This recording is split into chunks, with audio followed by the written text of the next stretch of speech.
அனைவருக்கும் வணக்கம். தினம் ஒரு சிந்தனையில் இன்றைக்கி அறிவை பெறுவதும் அனுபவத்தை பகிர்வதும் கற்றவர்களின் கடமையாகிறது.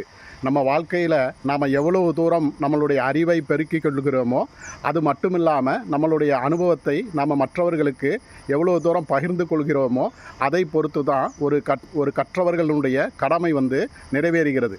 அதனால் நாம் எவ்வளவு கற்றுக்கொண்டோம் அப்படிங்கிறத விட நாம் எவ்வளவு அனுபவம் இருக்குது அப்படிங்கிறத விட நம்மளுடைய அனுபவத்தை நம்ம பகிரணும். அதே நேரத்தில் அந்த அனுபவம் பெறுவதற்கான அறிவை நாம் தேடிக்கிட்டே இருக்கணும். தினம் தினம் ஏதாவது ஒன்றை நாம் கற்றுக்கொண்டே இருக்க வேண்டும். தினம் தினம் ஏதாவது ஒரு புதிய அனுபவத்தை நாம் பெற்றுக்கொண்டே இருக்க வேண்டும். அப்படி நம்மளுடைய அறிவும் அனுபவமும் மற்றவர்களுக்கு பகிர்வதும் மற்றவர்களுக்கு பயனுள்ளதாக மாற்றிக்கொள்வதுமே ஒரு கற்றவர்களுடைய கடமையாக இருக்கிறது. அதனால் நம்ம அறிவையும் அனுபவத்தையும் எப்போதுமே தொடர்ந்து பயணித்து கொண்டே இருக்க வேண்டும். அப்போதுதான் அது மற்றவர்களுக்கும் நமக்கும் கூட சில நேரங்களில் பயனுள்ளதாக இருக்கும். நன்றி.